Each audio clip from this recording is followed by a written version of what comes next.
I get overwhelmed so easily. My anxiety creeps inside of me, makes it hard to breathe. What's come over me feels like I'm somebody else. I get overwhelmed so easily. My anxiety keeps me silent when I try to speak. What's come over me. So basically, I sort of was getting to know your material, and I kind of got really excited to speak to you because the one thing I noticed is that you've tapped into this really honest authenticity that I think it should be way more prevalent, but in the industry it just isn't. You know what I mean? Like you can definitely tell that you're singing from someplace inside. Thanks. And you sort of have a strong message. You got a lot to say, but there's an authenticity that you just really can't sort of. You can't find enough of it. Sort of reminds me of artists like Aurora or like I had some examples, but I can't remember exactly right now.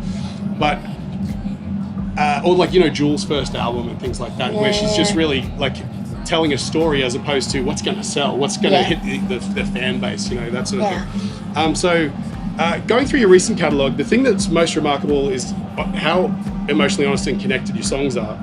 And in a world where music's a product, sort of how do you maintain that level of authenticity? Yeah, well, I think I'm a lyricist over a musician, firstly. I think I sort of just grew up writing poetry. I've always been really connected to words, so I'm obsessed with lyrics. I love them so much. And I think something that's always been really important to me since I started making music was telling the truth. I never really wanted to tell anything that wasn't how I was feeling. And so I think just staying true to that, it kind of comes naturally. Yeah.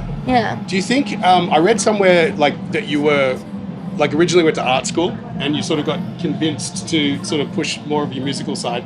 Do you think that some of that authenticity comes from training that you got with that side of things? Yeah, I mean, I grew up being a creative in lots of different facets. I grew up as a dancer. I grew up sort of anything that I could get my hands in, I loved. So any way that I get to express myself is exciting to me. Yeah, so that's kind of, because I could sort of see that. The thing that, sorry, this was something that breeze. One thing I thought was interesting was you sort of, when I listen to a lot of your stuff, like the more sort of alt edgy kind of pop stuff, notwithstanding, there's definitely like a Californian flavor to it. Like I get like that vibe of driving down the Big Sur sunset, but the attitude feels more New Jersey, right? You got it. Yeah? That's me. Yeah, because like in LA, I think, because I've been there enough times to know that like it lacks that level of authenticity. Everybody at face value is charming and lovely and very interested in you. Yeah. But the flip side of that is like it's definitely a self-promotion kind of place, Yeah. And so you'd never hear somebody saying a bad word about anybody or being brutally honest. Right. And whereas East Coast is very different, and it's like, fuck you, I'm going to say what I'm going to say. 100%. And so you've got that California flavor and this crazy dichotomy between that and the East Coast, flavor, Well, I feel like I grew up in both places. I spent half my life at this point now in both places, so it makes sense that it's coming through in that way. How do you find that sort of attitude, manifests itself in day-to-day life in LA? Or do you live in LA? Or I do live in LA, yeah. I mean, I think people appreciate it. I think, you kind of center yourself around the people that you attract that are like-minded to you. Gotcha, yeah. So I have a lot of friends that I feel like are also from the East Coast. I've stuck with some people that I even knew from out there as well that live in LA now, but people appreciate it. Yeah. People don't like the fake shit. I mean, LA gets a bad rap because there is a lot of fake shit. But there's a lot of authentic people too. Yeah, I suppose, It's the same as anywhere, right? You've got a broad spectrum of people, and there's probably a lot of people who've just had enough of that shit and just want to, just go and do what they do. Yeah. Rather than releasing your album, you opted to release dual singles every month from, what was it, May or something, or March or something? Yeah. What was the impetus behind that? Do you feel albums are a dying art form, or do you think was there any other impetus behind it? You know what? I've actually changed my perspective on this a little bit. I am looking so forward to making an album this year. I've never had an opportunity to make a full length, and unfortunately, I just didn't have the time to do so this year because I was touring so much, and I had so much music, but I didn't have time to put the effort into an album the way that I really wanted to, and take the time to make it perfect. And I think that super serving the fans and the fan base is really important. So giving them an opportunity to get something new every month was really exciting. Yeah, for sure. And I think it's really great I think it's really great for new artists too to do that. So I think it was a great thing that I did. I was supposed to go on through the rest of the year, but I got so caught up with touring that I couldn't finish. That's a big commitment. It's a massive commitment. I didn't realize what I was getting myself into. But I think, I think albums aren't dead. I don't think albums, especially to people that really appreciate art, I don't think an album will ever be dead, because I listen to an album front to back when it comes out, and I think so many other people appreciate art in the same way. Yeah, I was talking to another younger band today, and they had that same attitude. They genuinely, they're releasing stuff within the genre of, say, metalcore, but all of their material so far has been concept albums, and it's one of those things where you look back to the albums that everyone considers to be classic from like the 70s and 80s and stuff, and they all told a cohesive story. And in this sort of fast-paced TikTok brain world, no one's got the time anymore to focus on that. But I think the core fans will appreciate it more when you give them a package. Absolutely, the real context. Music connoisseurs of the world. They love that shit. Yeah, I'm down with that myself. Okay, you said that Royal and the Serpent is representative of you and your ego. Is that like, I mean, I'm probably quoting that from something you said like 60 years ago. But like, is it your ego? Is it your alter ego? Like, what's that dichotomy? How do you account for both of those personalities? I mean, I think when Royal and the Serpent was first born, the concept of it all, it was supposed to be this inclusive sort of idea of being the best version of yourself that you want to be, while also not being a liar, and understanding that we're not perfect, and understanding that, we all go through the things we go through. We all have nasty parts of ourselves that maybe we're not proud of, and not shutting those parts away and sort of showing to the world that it's okay to be whatever you are on whatever given day it is. And so it's sort of like an invitation for other people to open themselves up to that as well. Okay, you have songs. I'm literally reading these. I love it. No, go ahead. I'm like, what you got? You have songs that are deeply organic and personal sounding, and then there's the bombastic, bitter tasting, sort of over-driven alt aggression as well. And then you have more commercial works like Choke, for example. Is there a place in your sphere of influence for mainstream pop production? Like some of the more recent singles are really sort of broken down, and they just have a lot of breadth to them and stuff like that. And then you've got other things that just really hit that sort of club sound, or there's definitely an intention there for them to just be kick-ass sort of songs like that. Where do you like that diversity? Is there any that sort of challenge you a little bit more? Is there any that you sort of appreciate doing more? I love this question. It's so interesting because I think about this all the time, because I have kind of done a lot and I still don't know where my place is in this world, because I play a festival like this and I think, oh, I'm not as heavy as some of these acts that are here, or I play something that's softer and I think, oh, well, I have all of these songs that are too hard for these people. So I think that is one reason why I am really excited to make an album, because I think I'm going to get to explore what it is that I love the most out of everything that I've done. I don't know what that is yet. I'm not sure. That's exciting. Yeah, it is exciting. I've kind of, when I set out to make music, I always wanted to not box myself into just one thing. So I think that's where sort of the diversity of the music has come from, is not wanting to just make one genre. And I think the music really, it grew with me. So it's like it shows the phases of where I was mentally and emotionally. So I think it's a journey though, right? It's not a destination. You shouldn't ever find a spot where it's like, this is my niche. Yes, right? Because totally. once you've done that, that's the death of creativity. You're boxing yourself into like a genre, right?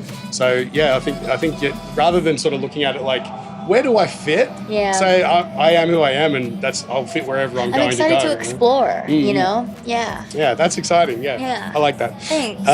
How does your writing process work? Do you go in with a message? You mentioned earlier you write poetry. Do you jam it out first? Like, what's your sort of, like, if you had to start, you think I might write a song today.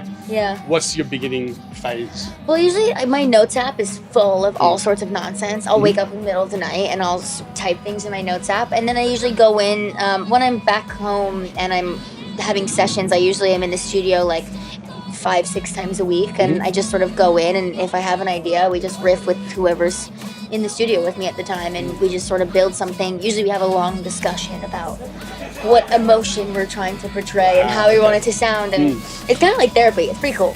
That's really good. Yeah, Yeah. because I think a lot of people's process is getting in there and just just starting, right? You throw down a drum beat and you're like, what's a cool bass line that'll go with? As opposed to going, okay, what's the intention of this whole thing? Let's plan it out and then just see where that takes you, right? Yeah, I mean, I'm an overthinker. Yeah. But I mean, I guess it kind of works. Well, in that case, like that's an interesting question too that comes up fairly often with my interviews. Is Yeah. like, when do you know when a song's finished? When do you stop tinkering? Oh when do my you, gosh. I always get the same reaction. Never. It's never finished. Even after it's out. Yeah. Most of the time, I wish that I could go back and change something. This makes me feel so much better about any projects I'm doing because like it seems like I'm always sort of going it's never going to be good enough and I don't want to put it out in case there's like I look back and regret not fixing that issue or not working harder or like not putting in 100% effort when you haven't, and so that's always like when you listen to your old material you're like that I really wasn't at my best at that point, and get it, it's a regret, right? It always is. It's like the crux of the artist. Yeah. It's just Pain. Artist pain. It's hard. Yeah. Nothing's ever good enough. And I think that it's comforting to know that other people feel that way. Yeah, I'm learning a lot of that today. So that's good to hear. Yeah. Do you work? Say for example, you're working with a producer, right? Yeah. Do you go in from scratch with that person and say let's write, or do you go in with material like demoed material and then sort of see where that takes you? Or? No, we usually always write from scratch, unless I riffed an idea the night before in my bedroom and I had some plan, which usually it's never as good as I thought it was when I show it to people in the room. Yeah, because you're looking at it through the eyes of somebody else then, right? It's like whenever you know if something's wrong with a mix you're doing because you play it for somebody else, and every time you want to apologize, you know that's a problem, right? Yeah. Every time. Yeah. Oh, that's funny. Yeah. Yeah. I imagine you're heavily involved in the visual production as well. I saw the clip. Yeah. I can't think. The name of the song's escaping me, but the contemporary dance one in the rain. Oh yeah. What song is that? Separation anxiety. Yeah. I mean, that was you dancing, right? Yeah. Fantastic. Thank you. Yeah, because I was sort of trying to get to know your catalog, and I was like, I don't know if that's her or not because you never really get a clear shot of your face. Yeah. That's the point. That was amazing. Like, what you. was the process behind that? I grew up as a dancer, and I haven't danced in probably 10 to 15 years now at this point because I got injured when I was a kid, and I've always wanted to bring it into my world to some capacity. I'm obsessed with music videos. They're my favorite thing that I get to do. I love helping direct them, and it just felt like that was the perfect song to do it to. I haven't put anything out really that soft ever, so it was a nice opportunity to get some ballet in the mix. Did the visuals suit it though, right? Like it really, it looks lyrical and it sounds lyrical. Like it's really, wonderful. Thank you. What was how long was the process of setting that up? Because it's like it actually happened pretty quickly. It was just an idea. It was actually pretty funny because we had the smallest crew. That guy over there shot it actually. We had the smallest crew one. He's the best. We did it like super low key. We probably could have even done a better job had we had more funding, but we had like no funding for it. So we just found a rain room. We rented it out. I choreographed it. Okay. Yeah, they have these rain rooms where they're like big warehouses that they rain from the ceiling. Yeah, right. They're for like cars and stuff. Yeah, okay. Yeah, fair enough. Yeah. We found a rain room. You've got available. Yeah. Well, and we shot it a bunch of times without the rain because we really only had one opportunity to shoot it with the rain. Otherwise, everything would have been soaked. So we shot it a bunch of times. And then we just decided we were going to do it because it's one shot. We really only had one chance. Yeah, and the way that you sort of come out from the water and sort of approach the camera and then go back, it's fantastic. It's really well choreographed. We rehearsed that so many times before we did the one. Okay, so what's coming up next? So you said you want to work on an album. Is that in the works, or is that something for the future? What's 2024? Top of January, I'm getting back in the studio. I'm going to start from scratch. I mean, I have a few ideas, but we're really going to dig in. I'm going to see who I want to create with. We have a bunch of sessions lined up already. See who kind of like the core people are going to be for the album, and then until I head out, I think the next touring stuff I have is like UK, Europe in the summer. So up until then, I'll be writing and making an album. Hopefully I'll finish it before I head back out on tour. That'd be amazing. I can't wait to hear more. Thanks again for giving me your time. Of course. This is a great interview. Like I said, I was looking forward to this one. So thank you. Thank you so much. Thanks for having me. I appreciate it. Yeah. Thank you. Cheers.